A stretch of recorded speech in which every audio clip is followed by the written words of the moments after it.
American စစ်တပ်က North Carolina ပြည်နယ်ရဲ့ဒီမြေကွက်လေးကိုအပိုင်ဝယ်ထားပါတယ်။ဘာဖြစ်လို့လဲဆိုတော့အဲ့ဒီမြေရောက်ထဲမှာအနုမြူပုံဥတိုင်းတစ်ခုကအဆရှာမရအောင်မြုပ်နေလို့ပါ။ဒီနေ့ဒီအချိန်ထိလည်းရှာမတွေ့သေးပါဘူး။စစ်ရေးတိုက်ပွဲကာလတုန်းကဆိုဗီယက်ကိုအချိန်မရွေးတိုက်ခိုက်နိုင်ဖို့အတွက် American က Operation Chrome Dome စီမံကိန်းကိုစတင်ခဲ့ပါတယ်။ Operation Chrome Dome ဆိုတာကအနုမြူပုံတွေတင်ထားတဲ့ B-52 လေယာဉ်တွေကို24နာရီ9ရက်လုံးလေထဲမှာပြန်တန်းခိုင်းထားတာပါ။စီဖြစ်ရင်တောင်မှလေထဲမှာပဲဖြစ်ပြီးတော့မနာတဲ့ပြန်တန်းနေရတာမျိုးဖြစ်ပါတယ်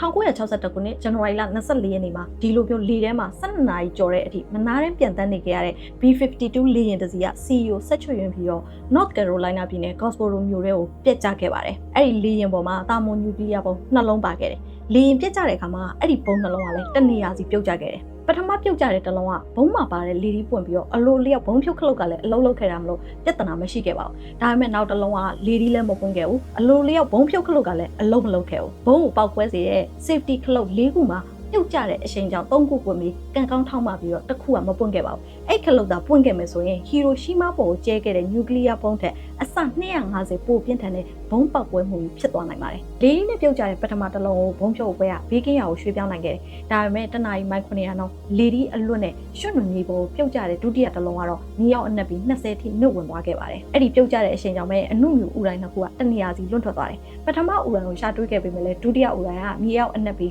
100ကနေ200ထိနှုတ်ဝင်သွားတာဖြစ်နိုင်တယ်လို့ယူဆထားကြပါတယ်။အဲ့နာမြေအနေထားရေအောက်မြေပြင်အရမ်းမြင့်တဲ့နေရာဖြစ်တဲ့အတွက်ဒုတိယဥတိုင်းကိုရှာဖို့မြေတူးလိုက်တိုင်းကျင်းထဲကိုရေတွေပြည့်လာတယ်။နောက်ဆုံးမှာတော့ဘာမှမတက်နိုင်ပဲလက်လျှော့ခဲ့ရတယ်လို့သိရပါတယ်။ဒါကြောင့်လေကွန်းအလဲကအဲ့ဒီမြေကွက်လေးကိုအပီးပိုင်ချိတ်ပိတ်ခဲ့ပြီးတော့1962ခုနှစ်မှာ US Army Corps of Engineer ဘက်ကအပိုင်ဝယ်ခဲ့ပါတယ်။မဝယ်ပဲထားလိုက်ရင်နောက်တစ်ချိန်မှာပြည်သူတွေကအနုမြူဥတိုင်းတစ်ခုနစ်မြုပ်နေတဲ့အဲ့ဒီမြေကွက်ပေါ်မှာမေ့မေ့ပြောင်ပြောင်နဲ့လဲထွန်ဆိုင်ပြိုးမှာလူနေအိမ်တွေစောင့်မှာကိုစိုးရိမ်လို့ဖြစ်ပါတယ်။ဒါပေမဲ့လည်းဒီနေ့ဒီအချိန်ထိအဲ့ဒီမြေကွက်လေးရဲ့ပတ်ချာလဲမှာလဲထွန်ဆိုင်ပြိုးနေကြသေးပါပဲ။ဒါကြောင့် North Carolina ပြည်နယ်ရဲ့ဒီမြို့သူမြို့သားတွေကအနုမြူဘုံကိုခေါင်းအိတ်နေတယ်လို့ပြောရမလားပဲ။ဒီနေ့ကတော့ဒီလောက်ပါပဲ။နောက်ပိုင်းမှာလည်းစိတ်ဝင်စားစရာအကြောင်းအရာတွေနဲ့တူပြန်လာခဲ့ပါမယ်ရှင်။